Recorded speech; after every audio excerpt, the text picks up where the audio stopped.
moo di xibaar yi mu mel ni rek Alaaji Rawaan beneen xaalis daal dina duggati romb tamit objectif bi nga xam ne à chaque fois bu ñu ko visé dina ko daal di weesu.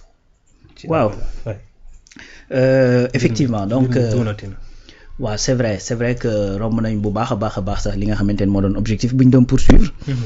donc muy 200 milliards. léegi nag appel public à l'épargne dafa bokk ci outils yi nga xamante ne état da koy utiliser pour dajale ay koppar. donc ku ne xam na ni 2026 bii RFI bi mooy loi de finances initiale. li mu autorisé mooy 6266 6200 waaw 6200 et quelques milliards. 6266 293 xaw ma. voilà donc voilà donc loolu lañ kii léegi nag. état dafay utiliser plusieurs outils parmi outils yooyu mu am appel public à l'épargne appel public à l'épargne nag. mooy comme bi ñu fi defoon la dernière fois ñu tuddee ko woon ko diaspora bond nga xamante ni ku nekk rek individu bu nekk mën nga ci jaare dem souscrire de même que banque ya nga bokk également mën nañ ci jaare dem souscrire et cetera. léegi nag loolu. bu fekkee ni da ngay demander tey atteindre objectif yi day wane tout simplement que ñay dugal seen alal jàpp nañ ni bu ñu dugalee seen alal fii danañ ko jotaat. kon dañuy jàpp ne Sénégal mën naa fay borom ci at yi nga xamante ni moom la wax nga xamante ni benn partie dañ koy def sur 3 ans beneen bi sur 5 ans sur 6 ans ak sur 10 ans. donc ku ci dugal xaalisam ku ne li première chose mooy. kon dans 3 ans bu fekkee ci la souscrire jàpp naa danaa jot sama xaalis léegi nag koy lebal te jàpp ne 3 ans yi mu la wax da nga jot sa xaalis ben wóolu ko mooy tax. voilà mooy confiance bi nga xamante ni moom mooy am ci liy feeñ ci APE parce que APE. ñu jox la xaalis rek c'est vrai loolu nga ciy wut. mais derrière dafa am beneen message bu muy joxe boo laajee 200 millions ñu jox la 200 millions kese. wala nga laaj 200 millions ci benn délai. ñu dem ba délai bi jot mataloo ba nga yokkaat pour mën a matal ça veut dire que au moins tu as du mal à convaincre. donc nit ñi dugal seen confiance bi des na. donc su fekkee da ngaa laaj. non seulement matal nga waaye dépassé nga de très loin li nga xamante ne moom nga soxla woon ça veut dire que nit ñi yàkkamte nañ ñëw dugal seen alal ci yow li ngay laaj kon nit ñi am nañ ci yow confiance. donc moo tax à chaque fois bu yëf yi amee nga gis état communiqué ci. léegi nag am na benn détail bu ci am mooy. pourquoi état communiquer ci moment bi et puis moment bi nga xamante nee nañ le vendredi dañoo wàcce suñu ay notes. oui loolu tamit jur na coow. oui xam nga des fois. c'est de bonne guerre. bon pas du tout xam nga des fois. problème bi mooy. bon je vais en profiter ça parce que man temps yi moom yooyu laay def damay tontuwaate quoi parce que des fois les gens dañ lay interpeller noo xam ni après tu te rends compte que. ni ñu lay interpeller c'est pas de très bonne foi tu vois. donc moo tax des fois da ciy baax effectivement di kii. gis nga ñun Sénégal ñun dañoo am benn problème. wala boog ñu bari ci ñun dañoo am benn problème. c'est-à-dire quand ils cherchent duñu chercher la vérité dañuy chercher le mensonge. maanaam booy ñëw mbir am au lieu nga ñëw xool ci lu ciy dëgg da nga ciy xool fan la waa ji waxee lu dul dëgg. c'est-à-dire loolu dafa am différence. li ci baaxul daal. très bien tout à fait. c'est-à-dire yow tey da ngay ñëw. ñu ne la par exemple parce que li indi wax ji sax dama def benn publication ma ni moment bi ñuy jàmmarloog FMI ñun ñoo ngi jàmmarloo ak FMI. donc ay agence de notation du ñoom ñooy tax ñuy douter. ah ouais. oui. maintenant. li tax may wax ne nit ñi dañuy chercher li nga xamante ni après am ku ma interpellé ne ma wéy gars yi dañoo bàyyi ba jour sangam ñu ngi ko lancé depuis nangam et cetera mais yow booy lancer une demande fixer objectif fixer date. mais c'est pourquoi mais date boobu bu la neexee nga yegg ci bu la neexee doo ci yegg. absolument. tey 200 millions yi 200 milliards yi ñu doon wax. dañu bàyyi ba le 26 mu soog a mat 304 milliards. donc xam nga mënoo bàyyi ba le 26. ñu dolli la. 104 milliards. ci benn fan xam nga loolu mënta ne. waaw kon kay l'objectif était atteint bien avant le 26. bi doon date clôture. c'est-à-dire Sénégal nag mooy def choix ndax fu mu toll nii am naa lu ma doy wala awma lu ma doy d'ailleurs après xam naa certainement di ngi ci ñëw. y a beneen levée de fonds bu ñu def.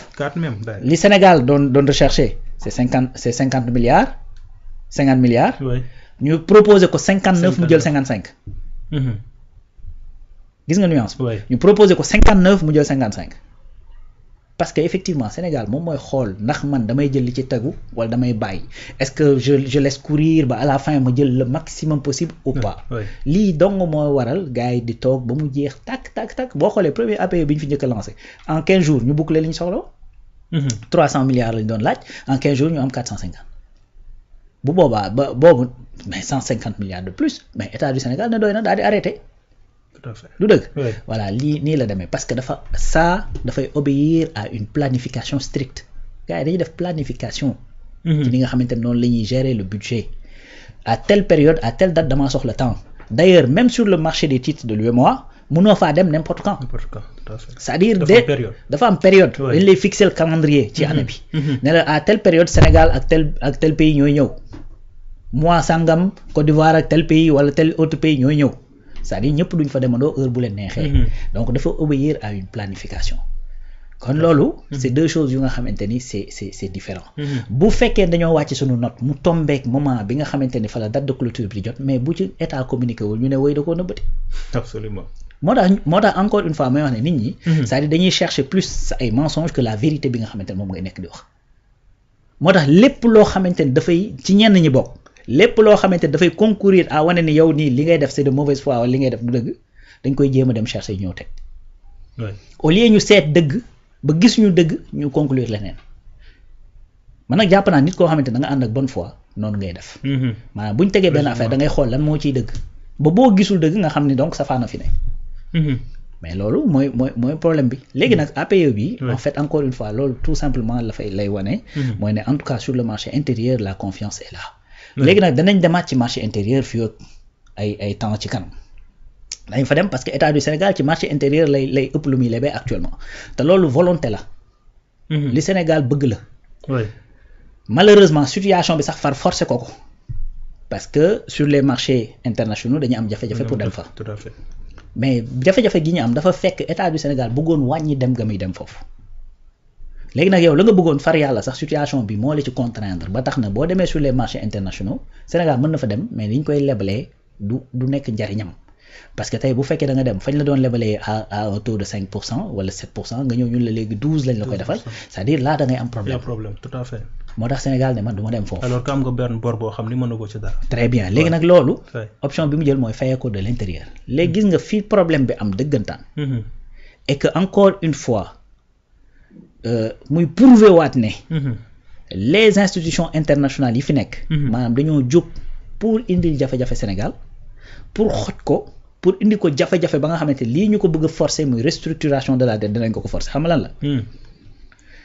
moment bi nga xamante ni Sénégal mënatul dem ci marché internationaux yi parce que tout simplement amuñu ko programme ak FMI. moment bi nga xamante ni ñu wàññi nañ suñu note yëpp ci les marchés internationaux surtout eurobonds yi. Sénégal am intelligence bu toll ni def ay mécanismes yoo xam ne dana ko mën a permettre et des mécanismes qui sont légaux pour mën a jaar ci total return swap yi.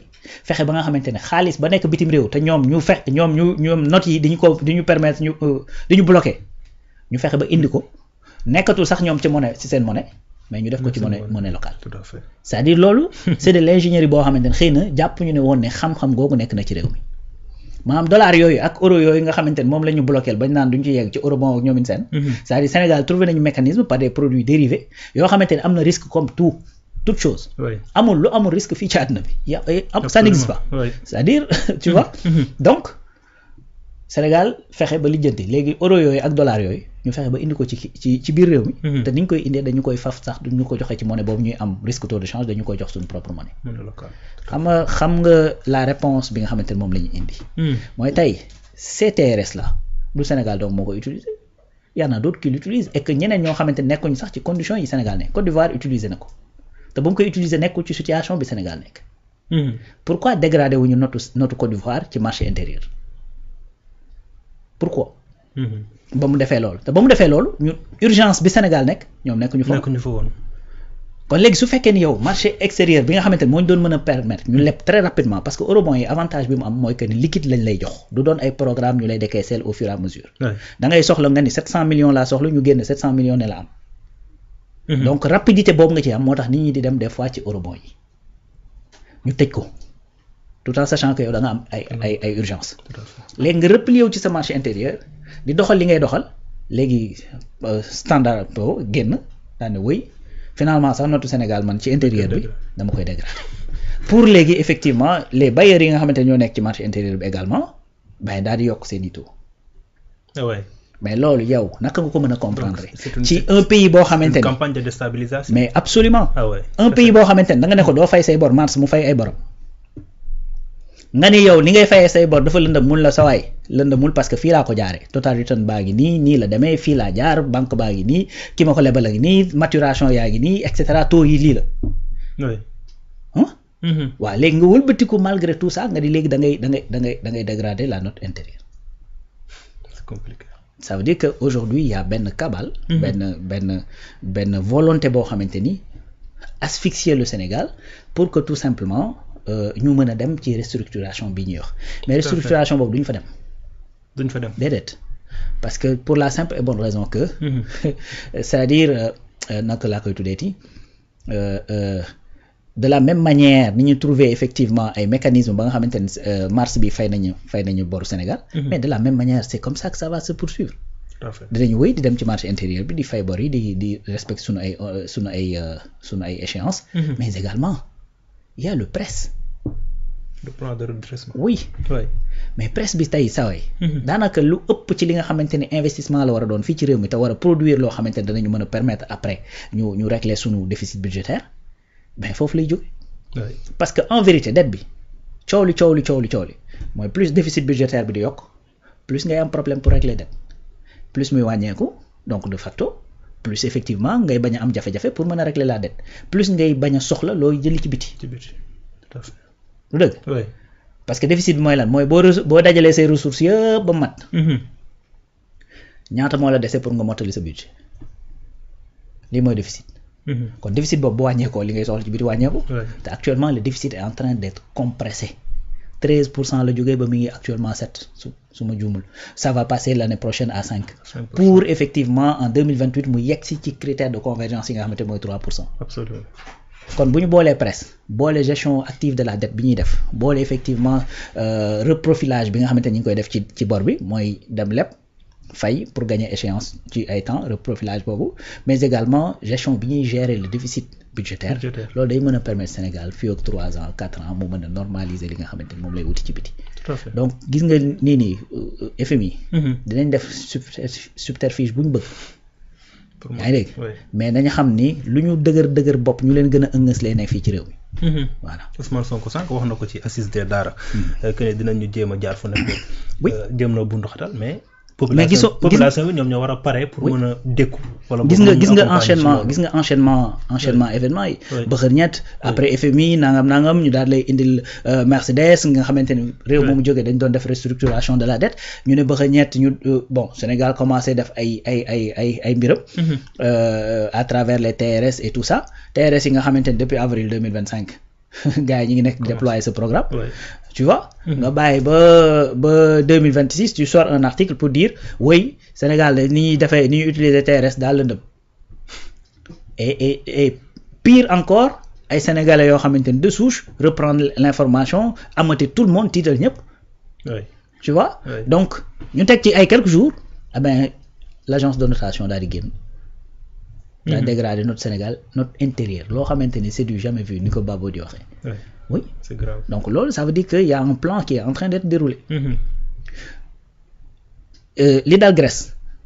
xaajaat bi dalu Sénégal. li dal Grèce. oui. mais Grèce mais Grèce Alexis Tsipras mais c'est-à-dire coupe du monde 2000 bi ñuy organiser ñoom coupe du monde je crois c'était en 2002. mais dañoo leb fu nekk ci àdduna bi pare gain dem defo am problème Europe moo ñëw taxaw ak FMI ak Banque mondiale. Égypte ils ont eu le problème Argentine ont déjà eu le problème pourquoi léegi Sénégal war nekk exception boo xamante ni fii rek lañ ko war a mën a jaar redresser ko pour mën koo régler. pourquoi. donc il faut. parce que tout simplement ñun dañoo bëgg a souverain. parce que souveraineté bi lañ bëggul. c'est tout léegi nag fi ñu ko bëgg a jaaree mooy effectivement cette restructuration de ce fait lépp loo xamante ne sa ay ressources la ñu mën cee teg seeni loxo lépp loo xamante ne ay entreprise la yu mën a changer ce pays là ñu mën cee teg seen loxo privatiser loola et cetera loolu lañ bëgg. mais loolu ñun c'est-à-dire ce choix là mais on le fera pas. tout à fait muy noonu en tout cas doy na waar donc wax nga ko sànq gannaaw li nga xam ne moom moo di appel à l'épargne publique wala boo ko appel public à l'épargne je sais pas comment. Appel public à l'épargne appel public à l'épargne donc am na yeneen.